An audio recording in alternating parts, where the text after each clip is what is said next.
Salve, salve, monstrinhos em construção! Eu sou a professora Carla e eu trouxe para você hoje a tão esperada aula de rodococose equina. Você estava esperando, né? Fala a verdade. Não fala a verdade, fala mentira. Me ilude, eu gosto, tá? Tô esperando rodar a vinheta. Ah, eu não tenho vinheta! Ah, então continua. Antes de mais nada, vamos conversar um pouco sobre o aparelho respiratório dos cavalos, pessoal? Deixa eu te mostrar algumas particularidades de uma forma bem humilde, de uma forma bem rápida, só para você entender como é que funciona a máquina perfeita cavalo. Gente, olha só, o aparelho respiratório do equino, ele é programado, projetado para que realmente esse animal consiga realizar atividades atléticas, realizar atividades físicas de esforço máximo, submáximo. Por quê? Porque ele possui uma traqueia bem larga, uma traqueia bem longa, com vários e vários anéis cartilaginosos.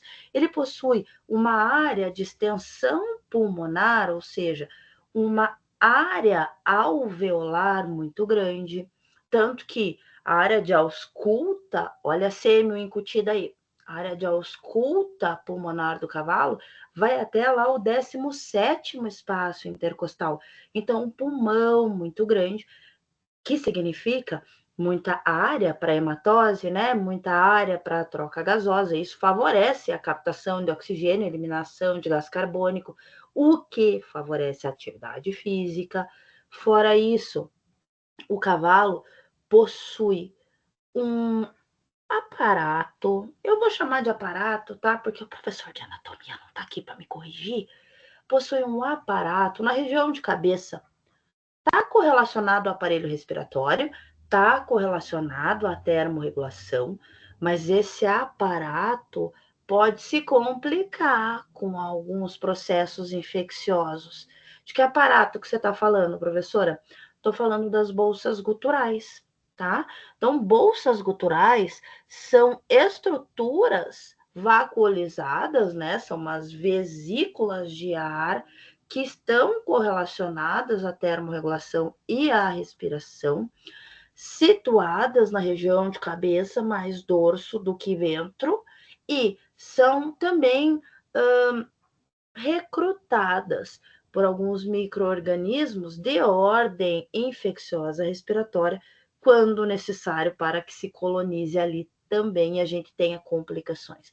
Não é o caso na rodococose, mas eu simplesmente estou te apresentando uma outra estrutura correlata ao aparelho respiratório do cavalo, para que, se porventura a gente vier conversar de um outro tema, você não seja pego de calças curtas quando eu falar de bolsa gutural. Tá bom, meu jovem? A anatomia respiratória do cavalo é uma anatomia muito propensa à execução de atividades físicas, é uma anatomia ideal para a captação do ar, e a fisiologia do cavalo também é favorecida por essa estrutura tão grandiosa anatômica, né?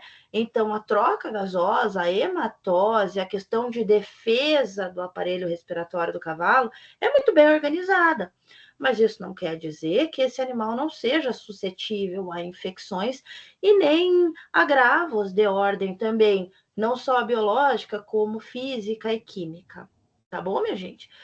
É importante que a gente conheça um pouco da semiologia respiratória para poder chegar a fechar diagnósticos de afecções respiratórias.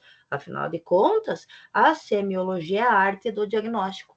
Então, como eu devo examinar um cavalo que eu seja chamada para atender e que o proprietário tenha queixas respiratórias? Quais são as minhas ferramentas? Qual a minha área de ausculta? Quais são os outros testes que eu devo fazer? Será que os sons respiratórios do cavalo, eles são sons facilmente audíveis? Ou será que eu preciso lançar mão de algumas estratégias para potencializar esses sons respiratórios e eu conseguir diferenciar o que é fisiológico ou saudável do que é patológico?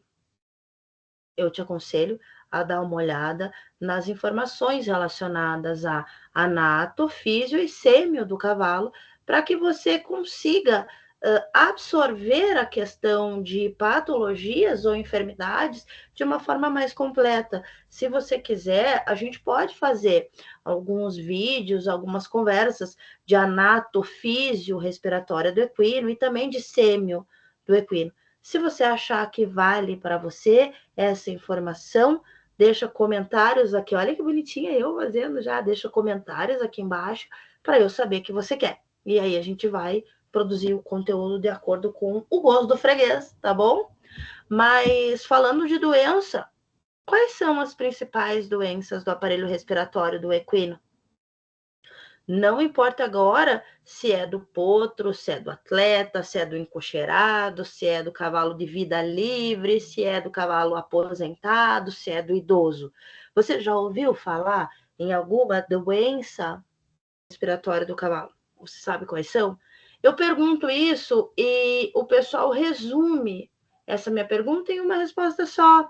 Como se fosse tão simples assim ser pneumologista de cavalo e todas as manifestações clínicas respiratórias combinassem no mesmo diagnóstico, ou seja, garrotilho, garrotilho, garrotilho, adenite. Chega um que levanta lá e fala adenite, professora, adenite. Adenite e garrotilho são sinônimos. Ah, então é garrotilho.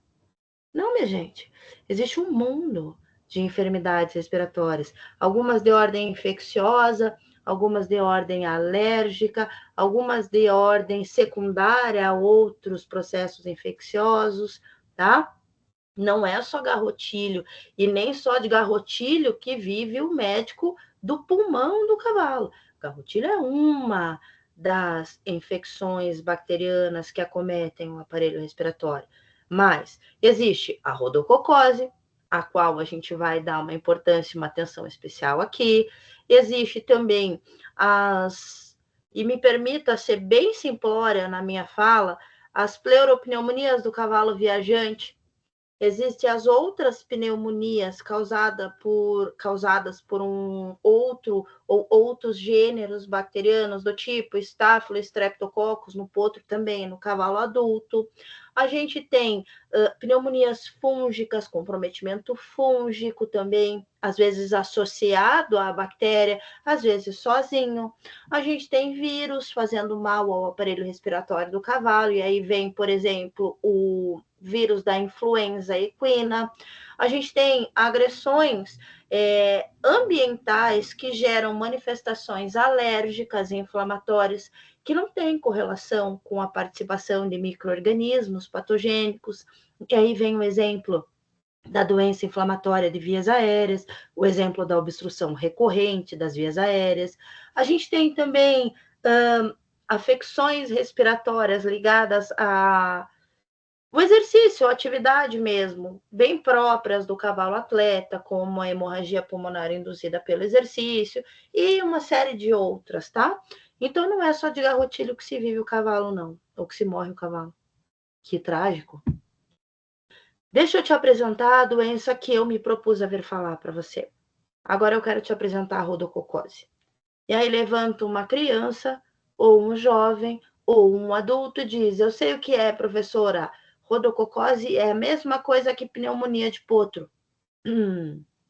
Errado, você não tá. Mas, porém, contudo, todavia, entretanto, não é só pneumonia a manifestação clínica da infecção por Rhodococcus equi, tá? A gente tem manifestações entéricas também, como uma diarreia. Tá vendo ali a colinha suja daquele potro que está na foto? A gente tem também manifestações articulares, ósseas, mais raramente oftálmicas, certo, gente? E sistêmicas também.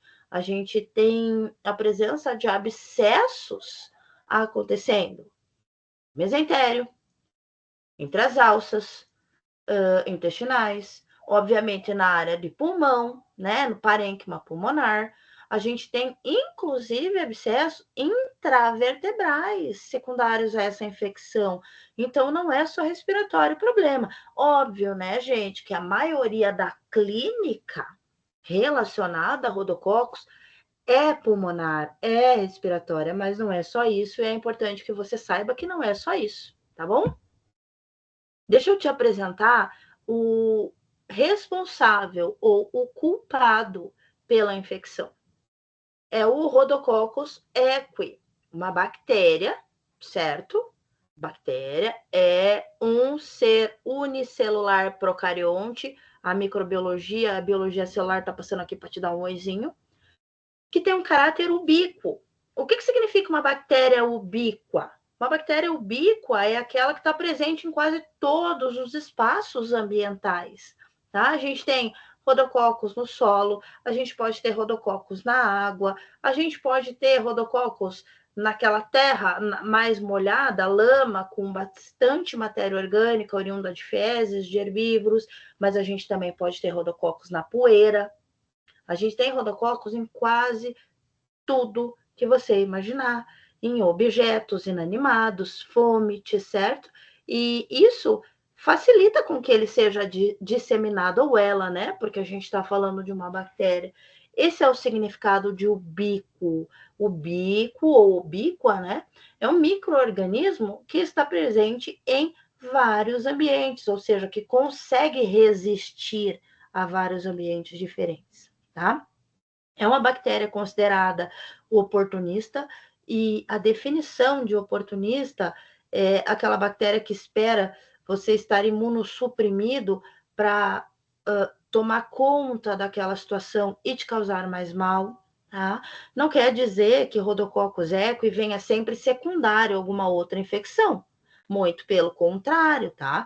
Ele é o agente principal infeccioso, mas é também considerado oportunista, porque conforme a tua situação imunológica vai se agravando, ele se replica mais e coloniza mais o teu organismo. Professora, você está falando o teu, o meu, mas eu não sou um potro. Você sabia que existe rodococose humana? Fora isso, Rhodococcus equi é uma bactéria gram-positiva, ou seja, cora de roxo no gram, e isso aí é assunto para microbiologia.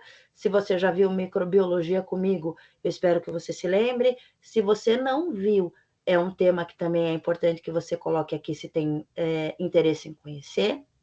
Não esporula, ou seja, não forma uma cápsula em volta do seu material genético para proteger das intempéries. Pelo menos isso, né, professora? Pois é. É uma bactéria pleomórfica, e o que significa pleomórfico? Significa uma bactéria que pode adotar vários formatos, uma hora parece uma bolinha, um Cheetos bolinha, o cocos, e daqui a pouco parece um bacilo, o Cheetos lua.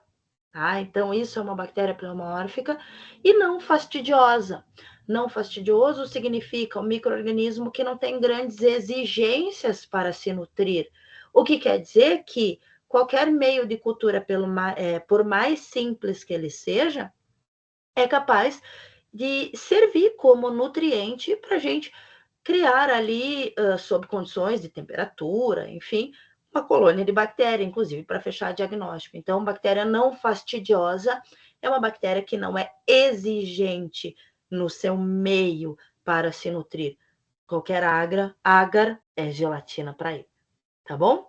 Deu para entender um pouquinho sobre quem é o Rhodococcus equi? Dá uma olhada ali na coloração.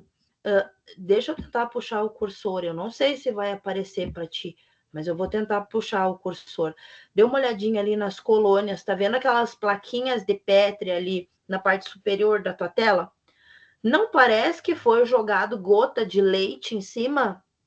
Esse é um aspecto bem característico da colônia de Rhodococcus equi depois do cultivo bacteriano. Um aspecto leitoso, mais liso, mais mucoso, como se fosse leite pingado ou esparramado. E aí, com o tempo, ali no ambiente favorável de cultivo, vai mudando a coloração. Então, ela passa do branco para um salmãozinho. Olha que elegante, né? Então, eu te apresentei o Rhodococcus equi, inclusive cultivado numa placa, para você conhecer como é que são as colônias ou as unidades formadoras de colônia dessa bactéria. Tá bom, meu jovem? Vamos continuar, porque o nosso assunto, infelizmente, não tem como ser curto. Rodococose tem muito detalhe. Antes da gente entrar na doença propriamente dita, permita-me te mostrar um pouco sobre a epidemiologia, tá? A Rhodococcus equi, ou o Rhodococcus equi, é capaz de provocar afecções ou infecções piogranulomatosas, que significa com presença de pus e grânulos por conta da abscedação, consideradas de alta morbimortalidade. Professor, o que seria alta morbimortalidade? Ou morbimortalidade? Significa que a gente vai ter muito animal infectado e desse grande número de animais infectados, muitos dos doentes vão vir a óbito por conta dessa pneumonia. Lógico, né, gente? Se não tiver um controle ideal, se não tiver um manejo adequado, se não tiver um tratamento específico de antibióticos, se a gente não tentar fazer uma profilaxia e for bem sucedido nessa tentativa de prevenir a doença, e principalmente acomete potros de 1 até 6 meses de idade. Então, somos bem jovenzinhos, inclusive ainda em fase de aleitamento. É ali que mora o perigo. A casuística maior, ou eu posso até ousar dizer 100% das rodococoses, é nessa faixa etária, potros jovens, certo? Importante a gente saber que o Rhodococcus equi tem o solo como o habitat favorável ali, favorito dele. Sendo o solo seco, e aí, daqui a pouco o Rhodococcus está naquele solo, o solo seca, sobe aerossóis, poeira, e o potro inala aquela poeira com o micro-organismo presente, tá? O Rhodococcus, ele não quer saber se está frio, se está calor, ele vive bem em temperaturas extremas ali, ambientais, tá? De 15 até 40 graus. Ele gosta um pouco mais do calorzinho, mas se tiver meio fresco, não tem problema nenhum para ele, ele não se afrouxa, tá? As fezes são um reservatório dessa bactéria, tá? Existe ainda uma controvérsia relacionada à questão de presença de Rhodococcus equi na microbiota normal dos equinos. Há autores que dizem que sim, que o Rhodococcus está presente na microbiota normal intestinal dos equinos, e há autores que ainda teimam em dizer que não é em 100% dos equinos saudáveis que está presente a bactéria lá. Então, assim, vamos imaginar que fazer um meio de campo, fazer um meio termo, e vamos pensar que é muito fácil de ter Rhodococcus presente nas fezes? Vamos pensar assim? Legal. Pensando assim, a gente consegue, inclusive, prevenir a doença ou, pelo menos, evitar com que as manifestações sejam muito graves. Tá? Então, imagina que sim, eu tenho muito Rhodococcus equi presente nas fezes, principalmente, obviamente, né, dos animais doentes e dos animais que são os portadores assintomáticos da doença, e que o hábito, que é na fase de potro, eu posso dizer natural, dos potros ingerirem fezes, fazem com que eles sejam, além da sua questão imunológica, que ainda não está bem desenvolvida, faz com que eles sejam presa fácil para o Rhodococcus equi. Porque a partir do momento que eu tenho Rhodococcus presente nas fezes e esse potro tem o hábito de coprofagia, ou seja, de ingerir as fezes, ele está suscetível a manifestar a doença. Além desse hábito, né, pessoal, da coprofagia, que é natural de potros, não que o cavalo adulto não o faça, mas aí é uma manifestação talvez de uma carência nutricional e principalmente de estresse, tá? A gente tem a presença de aerossóis no ambiente com muitas fezes, aerossóis com matéria orgânica contaminada.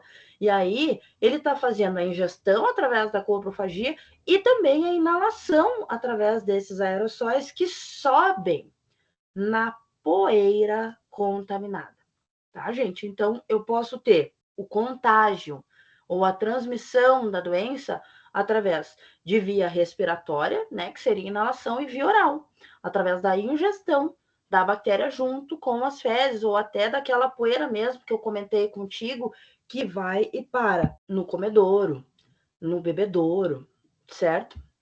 Então, essa é uma breve, humilde epidemiologia da doença para você. Quanto à virulência, eu poderia simplesmente falar, pessoal, vamos falar da patogenia? Sim, mas eu resolvi pegar a patogenia e dividir em dois tópicos que eu julgo muito importantes. Então, primeiro, virulência e depois imunidade do potro. Quando a gente fala da infectividade desta bactéria, ou do Rhodococcus equi, houve algumas controvérsias também.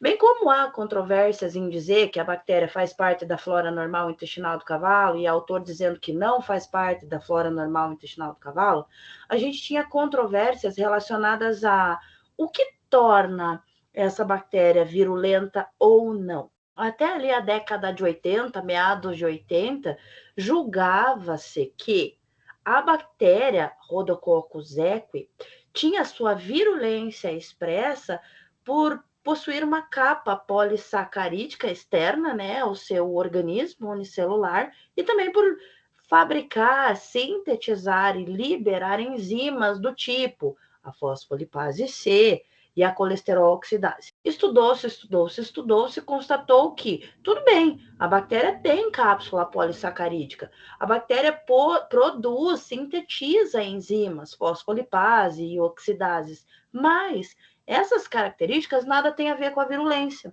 Descobriu-se que a cápsula polissacarídica da bactéria servia para proteger essa bactéria no ambiente e que as enzimas que ela sintetizava não tornava essa bactéria mais perigosa, porque fizeram ensaios ali experimentais e pegaram cepas, né, mutadas de bactérias que não sintetizavam aquelas enzimas.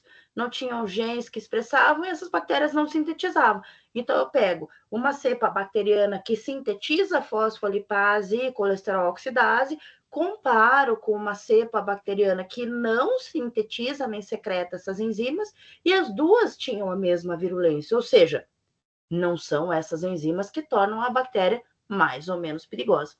Caiu por terra essa teoria, e aí Takai, um pesquisador, começou a estudar um pouco mais sobre o soro dos cavalos infectados, o soro do sangue dos potrinhos doentes. E aí Takai percebeu que esse soro era rico em anticorpos, anticorpos que estavam sendo produzidos para. E aí, como caiu por terra essa teoria, né, da cápsula perigosa, das enzimas agressivas, Takai começou a estudar, um pesquisador começou a estudar o soro de potros infectados. Ele começou a pegar aquela fração líquida do sangue dos potrinhos doentes e pesquisar, vamos ver o que tem aqui dentro. Ele descobriu que o soro desses pacientes, desses potrinhos doentes, era rico em anticorpos contra uma lipoproteína. Ele percebeu que aquele soro era rico em anticorpos contra uma lipoproteína específica. Era uma lipoproteína de superfície da bactéria, a qual ganhou o nome de VAPA, ou VAP-A. Essa lipoproteína de superfície era expressa na bactéria pelos plasmídios. Plasmídios nada mais são que DNAs circulares extracromossômicos, né? Então, esses plasmídios dentro da bactéria, eles possuem genes que codificam essa lipoproteína de superfície, a VAP-A, certo? E essa lipoproteína tem por função impedir a junção do fagossomo com o lisossomo, impedindo que se forme o fagolisossomo.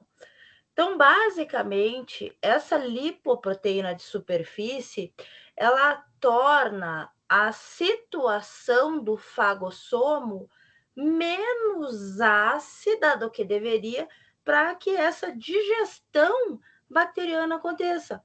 Então, é como se essa lipoproteína, a VAP-A, tornasse o Rhodococcus ligeiramente indigesto para o macrófago ou o neutrófilo, né?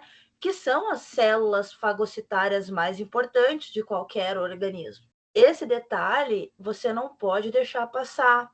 A imunidade celular, seja do potro, seja do cachorro, seja do sapinho, seja a minha imunidade celular, elas são primordialmente e primariamente mediadas pelos nossos fagócitos profissionais. E quem são os nossos fagócitos profissionais? Primeiro, linha de frente, o ponteiro da turma, os neutrófilos e os macrofagos, os macrófagos, certo?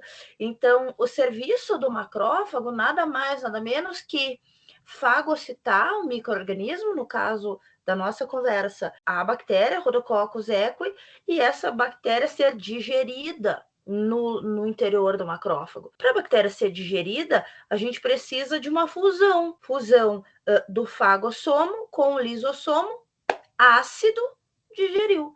Se esse ambiente, por conta da lipoproteína, não for ácido o suficiente, a gente não tem a destruição bacteriana. Percebe o quanto o plasmídio que está lá dentro da bactéria é malandro?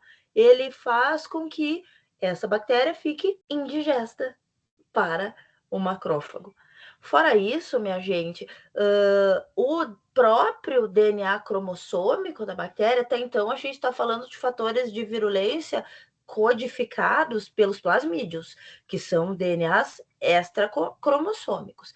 Agora falando do próprio cromossomo, o DNA cromossomal bacteriano, ele também tem genes que codificam algumas proteínas, enzimas, que participam também desses fatores ou expressões de virulência. Perceba lá, ó, o DNA bacteriano, ele codifica ou facilita, né, a bactéria produzir enzimas que participam do metabolismo dos ácidos graxos, ele facilita ou possibilita que a bactéria capte melhor nutrientes, e ele também confere, ou seus genes conferem, uma resistência da bactéria ao estresse oxidativo. Então, parece que quanto mais provocada a bactéria está, mais reativa ela fica, em vez de ficar mais fraca. Difícil combater um serzinho desse aí, né? Então, quanto aos fatores de virulência, tem mais coisa, mas eu vou te poupar por enquanto, tá? Vamos só pensar que a infectividade da bactéria tem a ver com a forma como ela se comporta ali dentro dos fagócitos profissionais. Não só isso, novamente, repetindo incansavelmente para os senhores. Esta bactéria, se bem não foi dito lá atrás, será dito agora, é um parasita intracelular facultativo. Então, a gente tem bactéria fazendo mal do lado de célula, bactéria fazendo mal dentro de fagócito. Aí dificulta mais a nossa situação ainda. Agora, falando um pouco para você sobre a imunidade do potro. Então, a gente já te contou como a bactéria vai agredir o organismo do potro, né? Impedindo com que o macrófago faça a digestão, sintetizando enzimas que facilitam a sua nutrição dentro do organismo do hospedeiro, sintetizando substâncias que permitam com que ela fique, inclusive, mais forte quando submetida a estresse oxidativo. Mas e agora? Como é que o potro se defende? A nossa imunidade, a imunidade dos potros, imunidades dos outros animais, se baseia nessa sinergia, eu posso dizer, entre imunidade humoral e imunidade celular. O que significa imunidade humoral? É aquela imunidade conferida por anticorpos, que são proteínas de defesa. E o que significa imunidade celular? Resumidamente falando, a imunidade conferida por células. Que tipo? Principalmente fagócitos, certo? Quando a gente fala de imunidade, a gente está falando do conjunto. Não é só isso, tem também sistema complemento, tem os linfócitos citotóxicos, tem as interleucinas, interferon, mas isso é para uma aula de imunologia. Pensando grosseiramente, falando da imunidade do potro, vamos imaginar que temos imunidade humoral, que é aquela conferida por anticorpos, e imunidade celular, que é aquela conferida por células. Agora, olha só, falando da imunidade humoral agora, a gente tem anticorpos nas nossas mucosas, e o potro também, e anticorpos sistêmicos, certo? Anticorpo, na literatura, ou como sinônimo, é utilizado o termo imunoglobulina. Então, imunoglobulina e anticorpo é a mesma coisa. Mas que coisa é essa, professora? Defesa humoral, tá? Anticorpo e imunoglobulina são sinônimos. Sinônimos de imunidade humoral. Proteínas de defesa. Anticorpo não é célula, antes que tu te confunda. Anticorpo é uma proteína, é um sinalizador, certo? Dentre os anticorpos ou as imunoglobulinas, a gente tem lá no cavalo 4 que se subdividem, tá? Tem subclasses, mas imagina lá que a gente tem 4. A gente tem a IgA, a gente tem a IgG, a IgM e a IgE. Dentre estas 4, algumas a gente tem maior quantidade no potro e algumas a gente não tem presentes no potro jovenzinho ali dos seus 30 dias até seus 30 dias de vida, tá? Por isso que eu coloquei em vermelho. Olha lá na tua tela IgA em vermelho. IgA é um anticorpo ou uma imunoglobulina de defesa nas mucosas que está ausente no potro até os seus 28 dias. Presta atenção nisso. A IgG, que eu coloquei em azul, até que o potro tem uma quantidade satisfatória, vai. Um pouco dela é passada através da imunidade passiva da mãe para o potro, ou seja, através da ingestão do colostro. E um pouco da IgG ele é capaz de sintetizar sozinho. Menos mal, mas presta atenção. A IgA, que é a imunidade humoral de mucosa, ele não tem até os 28 dias. E por onde que essa abençoada dessa bactéria entra no organismo do potro? Através das mucosas, quando ele inala ou quando ele ingere uma quantidade de carga bacteriana. Tá, mas daí eu não tenho imunoglobulina nas mucosas, ele está deixando essas mucosas em contato com a bactéria, e aí que a gente tem o maior índice de infecção até os 28 dias, o que não quer dizer que esse potro vai apresentar sinais clínicos nos primeiros 28 dias. Eu estou dizendo infecção, ou seja, contato do animal com o micro-organismo. Eu não estou dizendo manifestação clínica. Lembra que tem uma janela entre entrar em contato com o micro-organismo e manifestar sinal? E essa janela chama-se período de incubação? Então, as duas principais imunoglobulinas seriam a IgA, que o potro não tem, e a IgG, que até que ele tem. Mas, enfim, não é tão suficiente assim, pelo visto, né? Tem IgM também e tem a IgE. São anticorpos, coloca na tua cabeça. São anticorpos, proteínas de defesa. Agora, quando a gente fala da imunidade celular, a gente está falando dos caras que saem para tentar socorrer da forma que eles podem, ou seja, engolindo o micro-organismo, ou até o corpo estranho, que seriam lá os neutrófilos, né? E os macrófagos, primordialmente. Como é que um macrófago faz para fagocitar um micro-organismo? Nesse caso, falando da bactéria. Essa bactéria não tem que estar atrativa aos olhos e ao paladar do macrófago para que ele faça a fagocitose? Uhum. Como é que a gente torna um cachorro quente atrativo para você? A gente não tem que botar molho, a gente não tem que botar lá uma mostarda, um ketchup, uma maionese. Professora, mas por que você está falando de que é cachorro quente essa hora? Eu tô com fome, eu tava prestando atenção. Mas é para você continuar prestando atenção, porque basicamente eu tenho uma bactéria.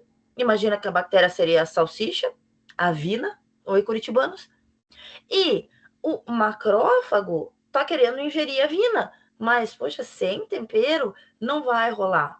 Aí vem um interferon ou até um anticorpo, que é uma proteína de defesa, e tempera aquela bactéria, torna aquela vina mais atraente. É a mostarda do teu cachorro-quente. E essa marcação que o anticorpo ou até o interferon, eu coloquei ali do ladinho, o interferon faz na bactéria para que ela se torne mais atrativa, a fagocitose do macrófago, a gente chama de opsonização. Olha que lindo! Então, daqui para frente, quando tu chegar na carrocinha de cachorro-quente, for pegar teu pão com vina, tu fala assim, agora eu vou opsonizar o meu hot dog. Aí você coloca batata palha, você coloca maionese, você coloca ketchup, fagocita. Então, opsonizar nada mais é que marcar o micro-organismo ou o antígeno para que o fagócito venha e faça o seu serviço, que é engolir o micro-organismo. Então, é torná-lo mais atrativo, torná-lo mais atraente ao paladar macrofagal. Existe isso? Sei lá. Espero que, se não existir, que pelo menos sirva para a sua compreensão. Saca, meu jovem? Opsonização é isso, é tornar o micro-organismo pronto para a fagocitose, através de uma marcação, uma sinalização, ou, para ajudar na tua compreensão através da fome, um tempero. Deu boa para entender? Se deu boa, então você pegou a visão de como um potro deveria se defender? Agora você pega essa visão. Eu já te contei que IgA, que é a proteína de defesa das mucosas, está ausente nos potros até os 28 dias de vida, 30 dias de vida. Isso dificulta um pouco a barreira primária do Rhodococcus para entrar. Então, é como se o portão tivesse aberto. O portão está aberto, eu entro. Vamos ver se tem alguém que me segure mais lá para dentro. Porque a porta eu já passei, que são as mucosas. Não tem proteína de defesa ali. Beleza. Mas poderia não ocasionar grandes problemas se, por mais que eu tivesse deixado a porta aberta, eu tivesse alguém para me defender dentro de casa, que seriam os neutrófilos e os macrófagos, a imunidade celular. Porém, minha gente, tem outro detalhe. Os potros não possuem neutrófilos e macrófagos ativados de forma tão eficiente para fazer o processo ou o evento de fagocitose como deveriam, certo? Ou faltam algumas citocinas que ativam esses macrófagos, como o interferon gama, ou faltam algumas reações bioquímicas mesmo que tornem esses fagócitos profissionais realmente profissionais. Eles ainda estão amadores na fase mais jovem do potro. Então, a fagocitose está prejudicada. Poxa, professor, mas então não sobrou nada? Se eu não tenho proteína de defesa barrando na mucosa e eu não tenho fagócito profissional agindo de forma profissional, porque, sei lá, eu não tenho marcadores suficientes, eu não tenho mostarda nem ketchup para colocar na minha salsicha, eu não tenho nada que torne o micro-organismo atrativo para eles, o que que vai ser do meu paciente? Vai ser ficar doente. Desculpa, mas eu trago verdades. E as verdades nem sempre são doces. Aí, um potro que vai apresentar manifestações clínicas, ele começa assim, ó, meio borocochosinho, uma infecção inaparente, com ou sem manifestação respiratória, preste atenção, tá? E aí ele vai evoluindo, o quadro clínico vai evoluindo. Então, inicia-se lá. O animal entrou em contato nos primeiros dias de vida com o agente etiológico da doença, com o Rhodococcus.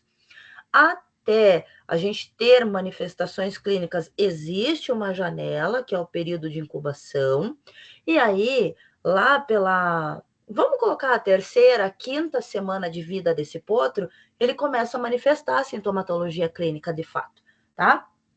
Primeira coisa, uma infecção inaparente, que evolui para abscedação pulmonar, então sim, começam a aparecer abscessos no parênquima pulmonar, que cursam com um aumento na frequência respiratória, ou seja, esse animal está apresentando taquipneia, ele apresenta já um quadro mais depressivo, ou seja, ele não está com tanta vontade de brincar, ele não está tão alerta como os potros estão.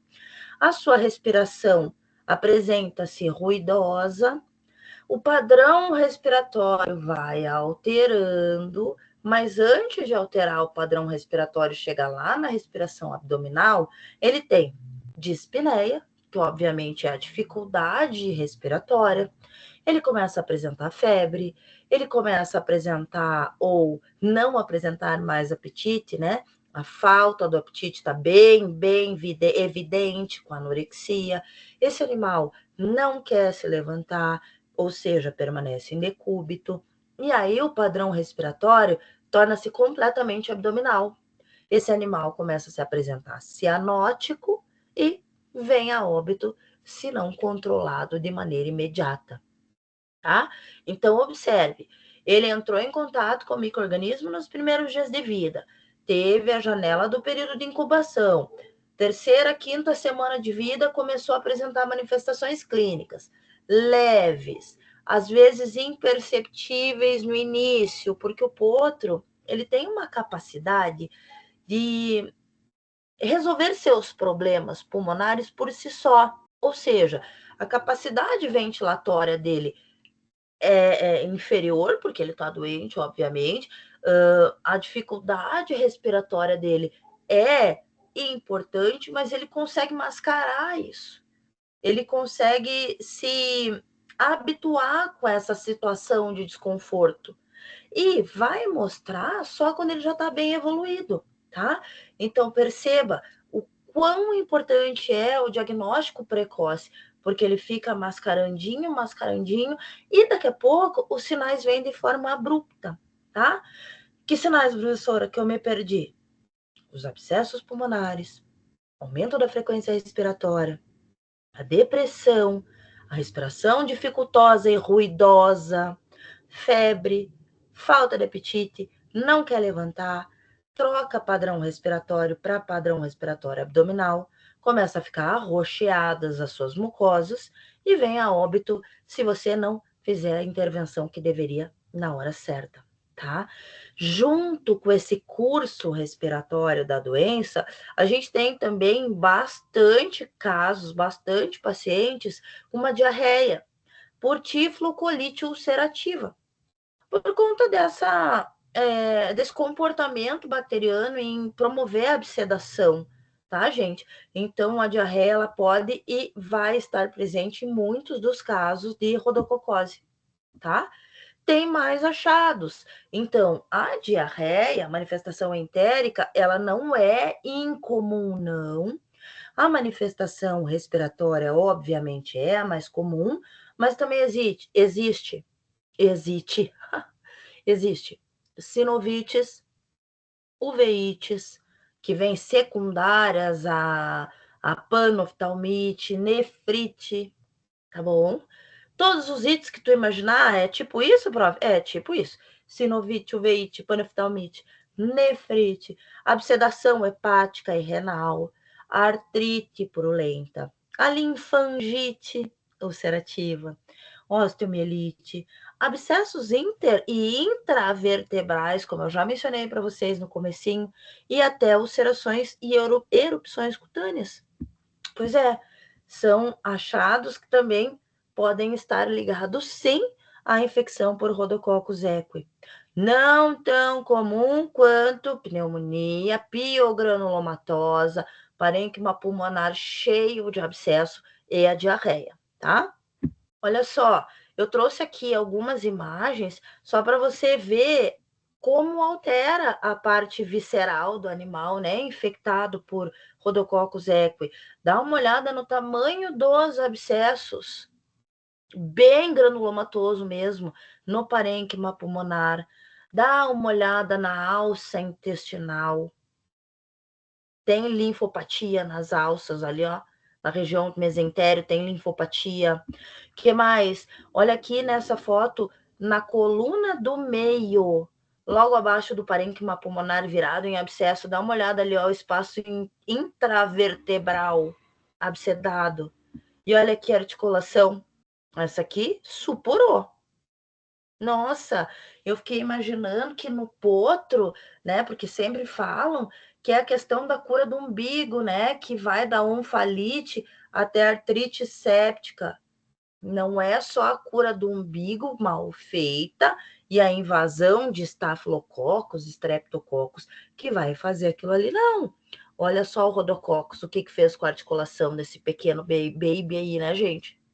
Tá, examinei, suspeitei, ambiente ali bem propício a ter uma carga bacteriana importante, um animalzinho fazendo diarreia, um animalzinho com ruído respiratório, não está querendo interagir como deveria interagir um potro. Vamos lá. Começo a perguntar. Se é uma propriedade que há costume em nascer potros, ou seja, aras, histórico de pneumonia desses potros? Tem algum histórico? Já aconteceu isso alguma vez? Como é que é feita a limpeza dessas cocheiras? Esses animais permanecem muito tempo no potreiro, no piquete? Vocês fazem algum treinamento de funcionário para manejar animais nos primeiros dias de vida? Esse potro mamou o colostro? Que tipo de manobra vocês fizeram nesse potro ou nesses potros, se é de fato um aras, né, que tem nascimento de penca? Isso é histórico e anamnese, né, a parte epidemiológica da coisa.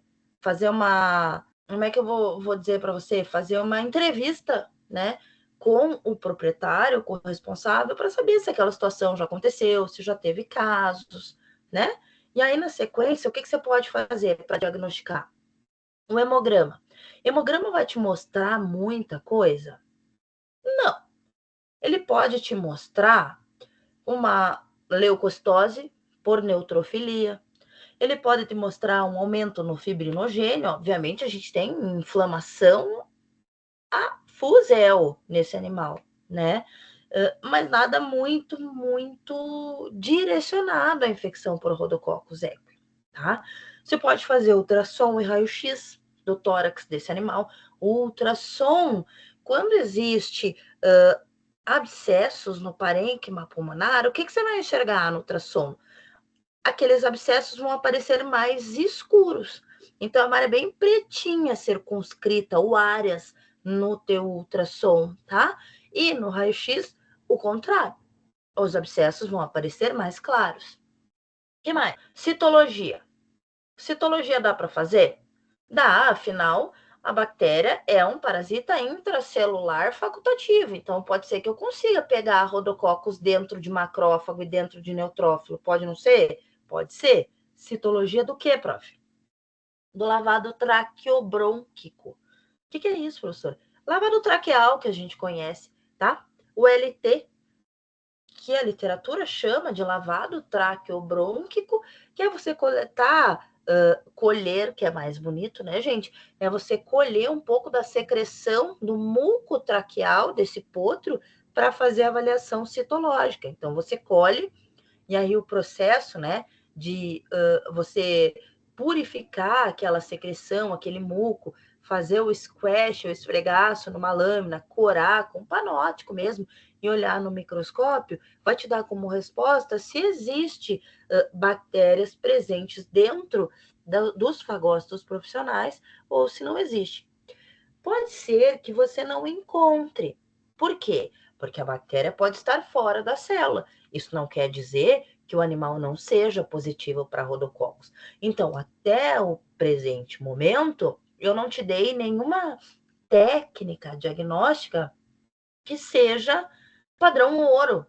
Olhei, tá aqui, é rodococose. São diagnósticos ou técnicas diagnósticas que fazem você estar cada vez mais perto, certo? A cultura bacteriana também é possível de se fazer em agar, sangue ovino, tá? E aí as colônias vão se apresentar daquele aspecto que eu te mostrei em alguns slides lá para trás, quando eu mostrei a plaquinha de Petri. Então, vai ser uma colônia lisa, né, com aspecto mais leitoso e que vai mudando de coloração do branco para o salmão ao longo do tempo de incubação. Isso É uma informação interessante, né? Que é bem específico do Rhodococcus equi. Mas para a gente ter total e plena certeza de que estamos frente a essa bactéria, o PCR é o padrão ouro, de fato, tá? Aí é uma análise molecular do material genético da bactéria, inclusive.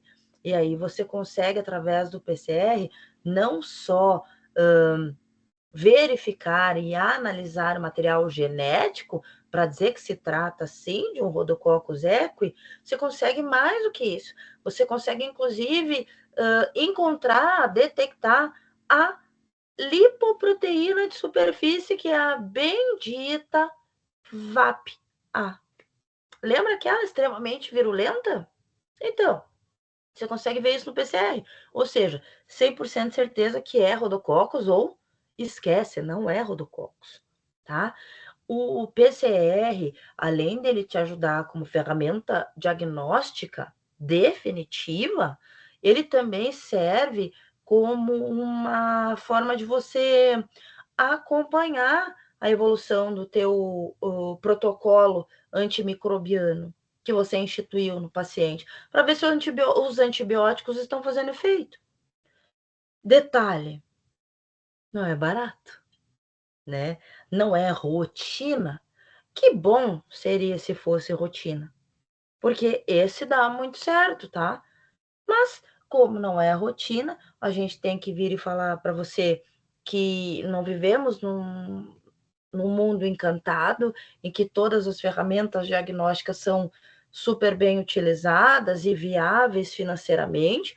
Então, eu devo te dizer que conte mais com a tua experiência, o histórico, uma anamnese bem feita, um exame físico muito bem feito, o ultrassom é muito legal para te dizer se há presença de absedação, se não há, tá? Até a citologia do lavado não é tão hoje tão complicada de se fazer como era vou colocar em uns 8, 10 anos atrás, certo, gente?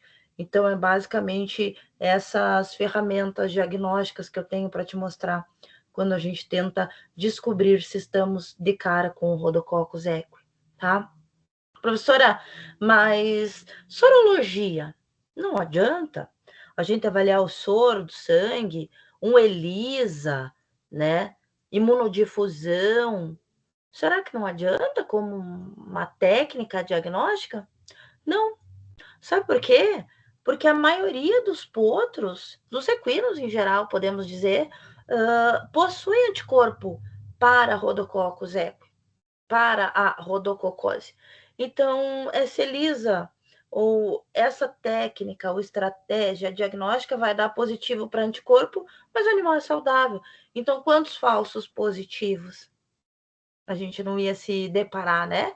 Então, a gente descarta a sorologia nesse caso, certo? Não nos é útil nem para que seja feito como teste de triagem, tá bom?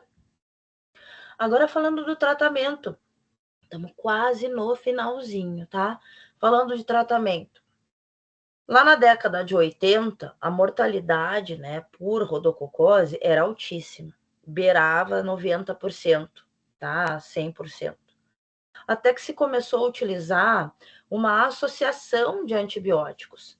Associava-se a eritromicina com a rifampicina, tudo via oral. E aí a gente teve uma redução drástica nos casos de óbito por rodococcus. Porém, não obstante, a eritromicina, ela tem muito efeito colateral. Tá? Qualquer medicação tem efeito colateral. Efeito é o que acontece do lado. Isso é a definição de efeito colateral. Mas não precisa ser tão agressiva quanto a eritromicina, né, minha gente? Eritromicina fazia muita diarreia, certo? Então, era a sua eficácia, na verdade, era bem variável. Em alguns animais dava certo, em outros animais não dava certo. Então, optou-se por fazer a troca da eritromicina por algum outro antibiótico junto com a rifampicina. De eleição foi o AZI, né? A azitromicina mais rifampicina. Ou a claritromicina mais a rifampicina. É importante que seja feita uma associação de antibióticos. Por quê? Porque essa bactéria é uma bipolarzinha. Ela tem comportamento dentro de célula e fora de célula. Então, o antibiótico tem que agir em duas vias, certo? Por isso a combinação, ou a azitromicina com rifampicina, ou a claritromicina com a rifampicina. Percebe que em nenhum momento eu estou citando para vocês antibióticos comuns aí da lida do cavalo, como uma penicilina, como um ceftiofur, como uma gentamicina. Percebem isso? Então, por quê? Porque o rodococcus, além de ter alta morbidade, além de ter alta mortalidade, não responde bem à antibiose clássica, comum, utilizada em outras mazelas de potros e de cavalos adultos, principalmente se falando de aparelho respiratório, tá? Então, mais um detalhe para ficar aí na tua manga como uma cartinha, se você tiver de frente com um paciente com rodococose, tá? Associada ao tratamento antibiótico, é importante que você entre com um anti-inflamatório não esteroidal, certo? Nos animais que estão hipertérmicos, estão incomodados com aquele quadro inflamatório também secundário, e a oxigênio-terapia, obviamente, naqueles que estão com angústia respiratória. Eu podia pedir para o editor deixar em preto e branco e falar para você exatamente o protocolo que eu faço. Ele vai um pouco contrário ao que a literatura prega, principalmente em termos de uso de anti-inflamatório. Mas se você quiser alguma dica mais personalizada, eu prefiro que você me chame e a gente conversa, tá bom? Te apresentei o tratamento clássico da rodococose. Agora, quanto à profilaxia. A profilaxia, eu coloquei ali alguns tópicos que você deve seguir para ter sucesso na defesa desse potro, para evitar com que ele apresente a enfermidade, tá? Mas devo dizer de antemão que a profilaxia da rodococose em potros começa pela mãe. Uma égua em estado de parto, periparto e pós-parto imediato em condições fisiológicas e rígidas de saúde, vai gerar um descendente forte também, certo? Então, a saúde do potro começa pela mãe. Fora isso, é muito importante que para a gente evitar a doença, tenha esse manejo adequado das instalações e da propriedade, funcionários bem treinados para mexer com potro, ou seja, que observem a gestão do colostro, que saibam fazer a cura do umbigo, que saibam encaminhar esse animal às primeiras mamadas, caso necessário, que observem se ele expeliu o mecônio, que são as primeiras fezes ou não, certo? Funcionário que saiba mexer com o nascimento, periparto e potros, tá? Evitar a superlotação, evitar com que os animais permaneçam muito tempo pastejando no mesmo espaço e aquele espaço cheio de fezes, tá? Ter higiene nas instalações, remover as fezes todo dia, por favor. Lembra que as fezes é o ambiente que o rodococcus adora ficar?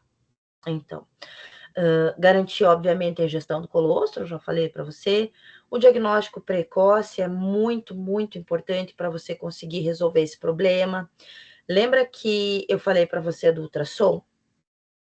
Quem sabe uma ultrassonografia ali prévia? Existem artigos que, inclusive, preconizam que você faça ultrassom profilático, quando você tem um plantelzinho de potros ali razoável, tá? Isolamento, obviamente, do animal doente para tratamento com antibiótico terapia específica. Então, não é isolar esse potro e fazer agrovete, certo? E o uso do plasma hiperimune. Só que por que eu coloquei o plasma hiperimune por último? Porque de nada adianta tu ter uma égua derrubando um potro tu faz o plasma hiperimune nesse potro e ele continua num ambiente completamente insalubre, ou seja, você não olha o ambiente antes disso.